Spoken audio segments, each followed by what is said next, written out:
Nah, apakah Anies Baswedan lolos ke putaran kedua untuk Pilpres 2024?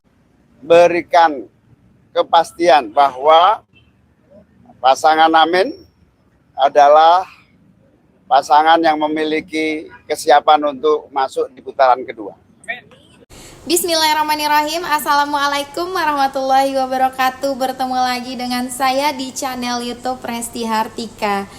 Di konten kali ini kita akan bahas terkait dengan konferensi pers yang dilakukan oleh tim pemenangan Amin terkait dengan langkah dan sikap yang akan diambil oleh tim kuasa hukum pemenangan Amin terhadap dugaan-dugaan pelanggaran dan kecurangan pemilu 2024. Di sini Anies Baswedan menyampaikan bahwa bukti sudah cukup dan juga beliau menyampaikan berterima kasih kepada semua tim Amin yang sudah bekerja sama mengumpulkan bukti-bukti sehingga sudah dirasa cukup oleh tim pemenangan dan tim kuasa hukumnya Anies Baswedan dan Gus Muhaimin. Bagaimana cerita selengkapnya? Mari sama-sama kita saksikan video berikut ini. Namun jangan lupa bantu subscribe, like, komen, dan share, dan jangan lupa nyalain loncengnya juga ya teman-teman. Baiklah, mari sama-sama kita nonton. Sehat waras.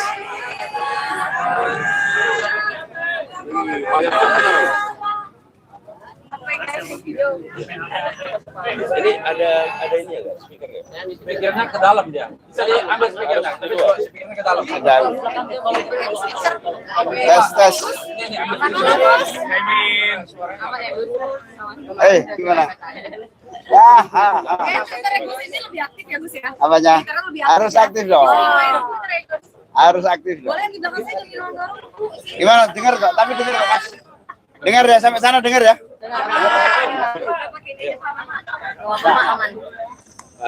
Baik kawan-kawan, terima kasih atas kehadirannya.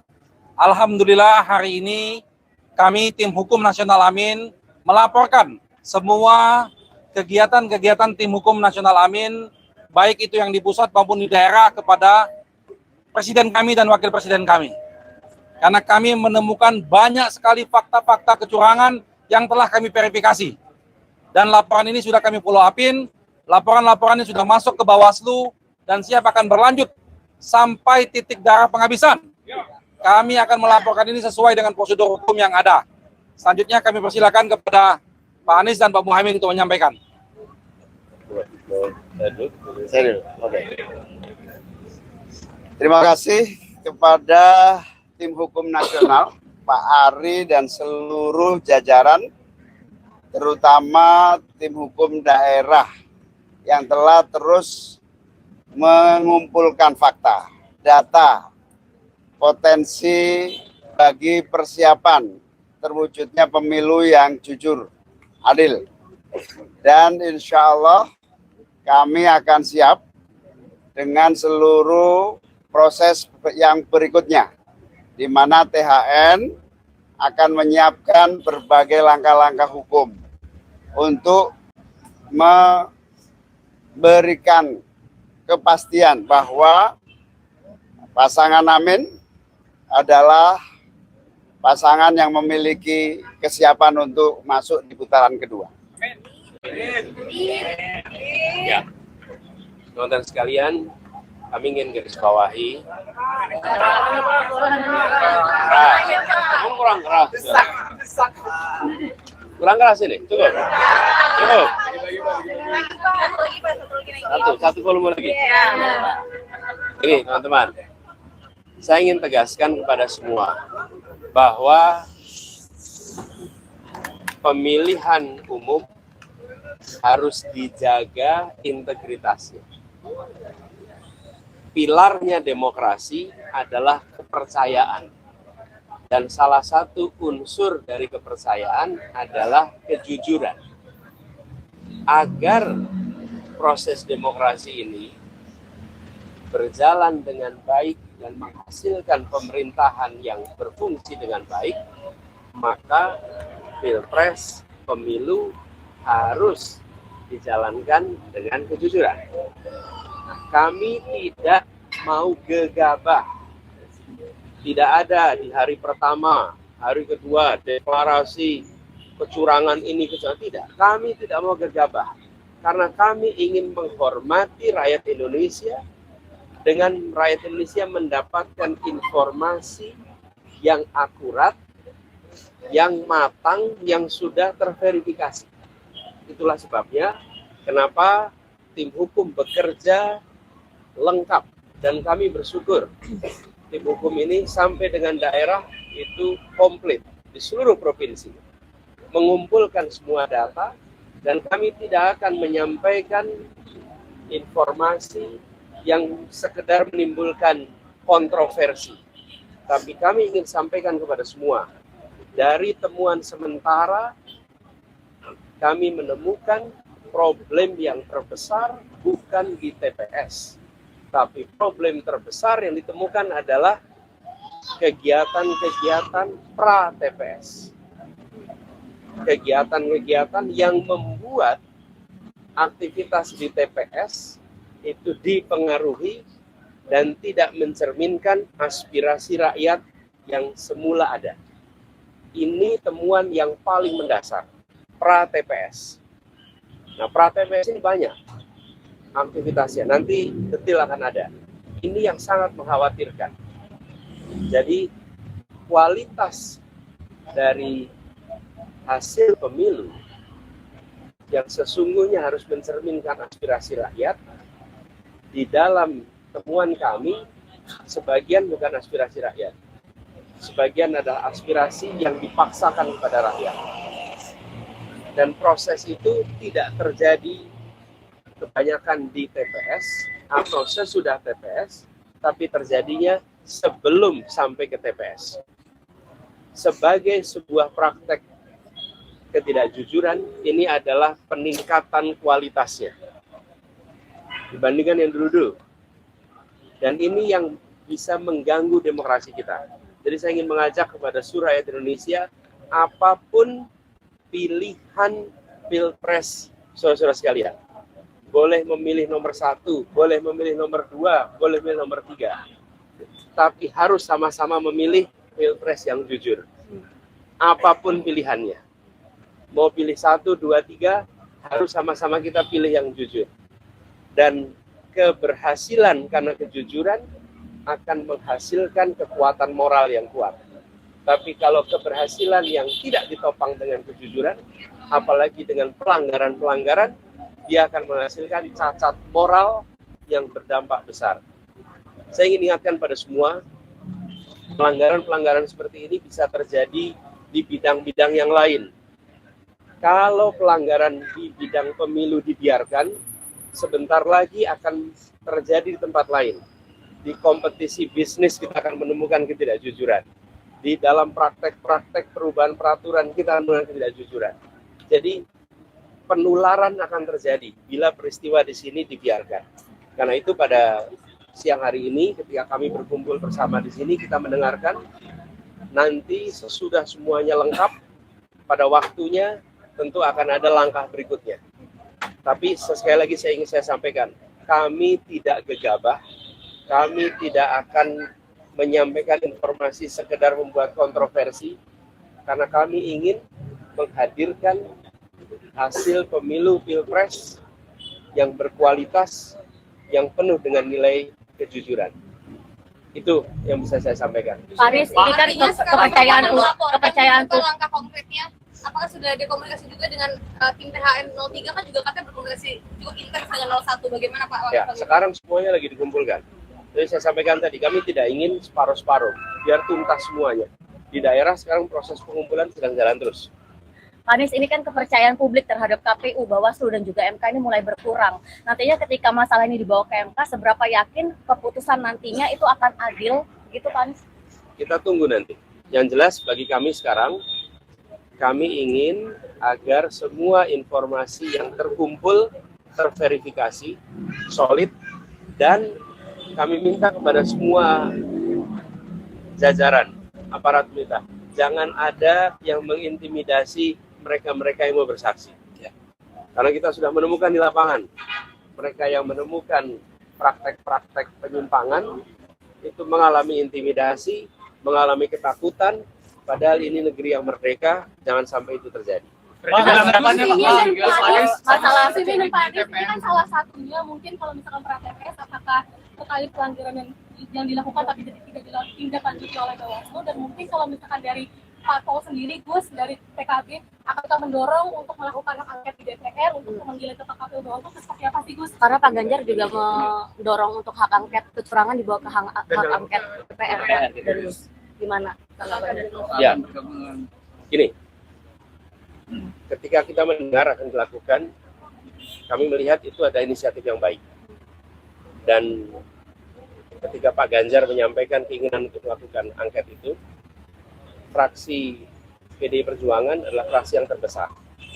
Kami yakin bahwa koalisi perubahan, Partai Nasdem, Partai PKB, Partai PKS akan siap untuk bersama-sama. Jadi siap, saya memandang dengan adanya inisiatif angket, proses di DPR bisa berjalan. Kami siap dengan data-datanya, dan di bawah kepemimpinan fraksi terbesar, maka proses DPR bisa berjalan. Saya yakin Partai Koalisi Perubahan siap untuk menjadi bagian dari itu. Tapi dalam waktu dekat ada planning buat bertemu Pak Ganjar dan 03 nggak Pak Anies? Nanti kita kabarin. Ada komunikasi sebelumnya? Ya, udah dijawab sama Mas Anies, 3 partai solid. 3 partai solid. PKB juga siap berarti yang membawa ini ke 3 partai solid, bukan hanya PKB. Anies tanggapannya Pak Surya Paloh bertemu Pak Jokowi. Begini, saya ingin sampaikan bahwa kita semua ini solid, tidak ada yang berubah. Ya, Anies Muhaimin jalan terus bersama. Kita ini bekerja intensif tiap hari terus. Memang tidak selamanya muncul di media, karena memang bukan hari kampanye. Kalau hari kampanye memang kita ada kegiatan-kegiatan kampanye terbuka. Tapi pertemuan-pertemuan jalan terus. Lalu partai koalisi solid sesolid-solidnya. Jadi jangan khawatir. Kita jalan terus bersama. Berarti pertemuan Maka itu belum dikomunikasikan ke koalisi? Gini, kalau pertemuan-pertemuan itu terjadi biasa aja. Menurut saya gini, kalau pertemuan itu kedengaran media 2-3 hari sesudahnya, nah itu baru serius. Pak Anies, Tapi kalau belum kejadian sudah rame, nah itu berarti tontonan aja itu. Pak Anies tadi pidato Anda terakhir pas malam pencoblosan itu tetap berada di perubahan hanya disampaikan oleh Pak Anies, sementara Gus Muhaimin tidak ada kata kami gitu, sehingga itu dianalisis oleh banyak orang. Mas Anies bilang kami kok, kami itu berdua. saya. Ya sudah, kami ada di jalan perubahan. Saya terus saya juga terus kami. Ya. Oke, saya terus di jalan perubahan. Saya terus di jalan perubahan. Kami terus di jalan perubahan. Itu sudah sempat dicolek belum?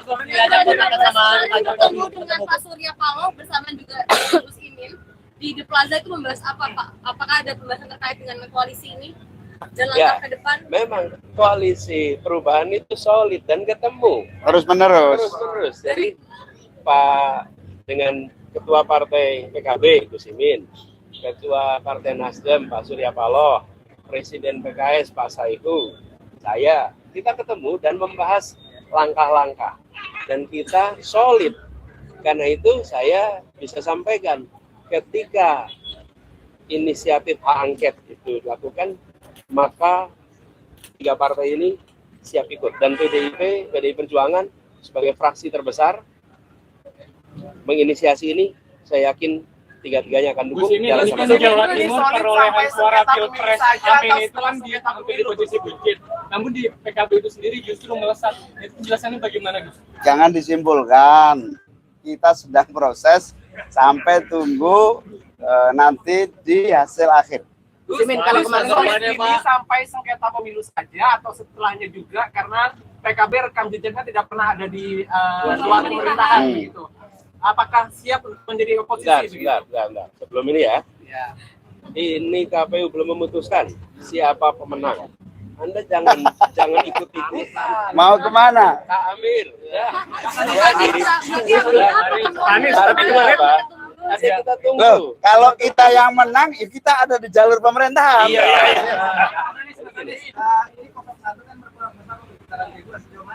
Jadi gini, kami melihat praktek-praktek tekanan, imbalan, pra TPS ini yang berpotensi menjadi permasalahan. Bila tidak ada praktek itu, maka belum tentu ini satu putaran. Oke. Inilah yang harus dijaga sama-sama. Nah, tapi karena praktek-praktek begini itu tidak mudah untuk dibuktikan, teman-teman. Karena itu saya ingin mengajak pada semua, pemilih 1, pemilih 2, pemilih 3. Pilihan capresnya, cawapresnya boleh beda. Tapi pilihan pilpres jujur harus sama. Artinya tanggal 15 kemarin sepakat 3 parpol ini mendukung untuk tetap berada pada perubahan begitu Pak? Nggak ada perubahan. Tapi kemarin Pak Jokowi sempat menyatakan bahwa pertemuan dengan Pak Surya Paloh ini terkait dengan koalisi mereka di dalam di 2019. Nah, ini sebenarnya Pak Jokowi juga sudah menghubungi Caimin belum untuk bertemu gitu. Iya. Karena PKB juga di dalam. Kalau diajak bertemu di istana sama Pak Jokowi. Mana undangannya mana? Kalau misalnya Undangannya kemarin mana? ngomong pertemuan dengan Pak Surya Paloh ada jembatan politik, Iya. bisa aja diundang juga musim ini. Yang mana? kepentingan Mana negara. undangannya mana? Ini kan beberapa pimpinan negara telah mengucapkan selamat kepada Bapak Prabowo. Nah, mengingat belum ada real count, melihat ucapan selamat itu tanggapannya bagaimana Pak? Menurut saya semuanya harus tunggu sampai kepada seluruh perhitungan ini selesai dan hormati KPU karena penyelenggaranya adalah KPU. Apalagi seperti saya katakan tadi, problematika yang kami temukan itu bukan problematika di TPS. Karena itu kalau lihat angka TPS ya segitu. Isunya adalah apa yang terjadi pra TPS. Jadi Itu teman-teman, coblos itu bisa 3, karena pilihan, karena tekanan, karena imbalan. Nah, kita ingin mencoblos itu karena pilihan, bukan karena tekanan, bukan karena imbalan. Balik lagi Pak Anies ke kemarin pertemuan dengan Pak Jokowi dari sama Pak Surya Paloh itu membahasnya kan Saya putuskan dulu, Fit. Saya ingin sampaikan terima kasih kepada seluruh relawan tim hukum yang sedang bekerja, teruskan bekerja. Perjalanan kita masih panjang. Dan kepada semua yang memilih 01, kami sampaikan terima kasih. Kenapa? Karena pemilih 01 bukan hanya memilih, tapi tahan tekanan dan tabah dengan imbalan. Pak Anies balik Tetap lagi. memilih 01. Saya ingin garis bawah ini. Ini adalah sebuah keseriusan. Tetap memilih 01 di tengah adanya tekanan dan di tengah guyuran imbalan. Ini adalah satu ketabahan yang luar biasa. Karena itu pada semua yang memilih 01, kami akan jaga amanatnya, kami akan terus berjuang bersama, dan seluruh relawan, semua aktivis partai, baik Nasdem, PKS, kemudian PKB, mari kita terus jaga soliditas, jaga semangat, kita jalan terus ke depan. ya Pak Anies kemarin kan pertemuan Nah, apakah Anies Baswedan lolos ke putaran kedua untuk Pilpres 2024? Nah, setelah kita nonton sama-sama, gimana nih menurut pendapat teman-teman? Pada video tadi, Bapak Anies Baswedan juga menyampaikan bahwa pemilu itu harus dijaga integritasnya dan harus berlandaskan dengan kejujuran serta keadilan. Bagaimana untuk langkah kedepannya, kita sama-sama menunggu informasi berikutnya. Semoga saja ada titik terang terkait dengan pemilu 2024 ini yang benar-benar berlandasan atas luber dan jurdil ya teman-teman. Kita berharap sama-sama demi kebaikan bangsa Indonesia ini. Kita ingin Indonesia damai dan kita juga tidak ingin demokrasi Indonesia ini tercolek. Kita sama-sama berharap semoga yang terbaik untuk kita semua dan seluruh rakyat Indonesia. Amin amin ya robbal alamin. Dan kita juga berharap demokrasi di Indonesia tidak ada lagi yang mencoreng, tidak ternodai lagi. Oke, baiklah teman-teman, sekian dulu konten dari saya. Terima kasih buat yang sudah menonton dan terima kasih juga buat yang sudah subscribe. Bagi yang belum subscribe, jangan lupa bantu subscribe, like, komen, dan share. Dan jangan lupa nyalain loncengnya ya teman-teman. Sekian dulu dari saya. Assalamualaikum warahmatullahi wabarakatuh. Dadah.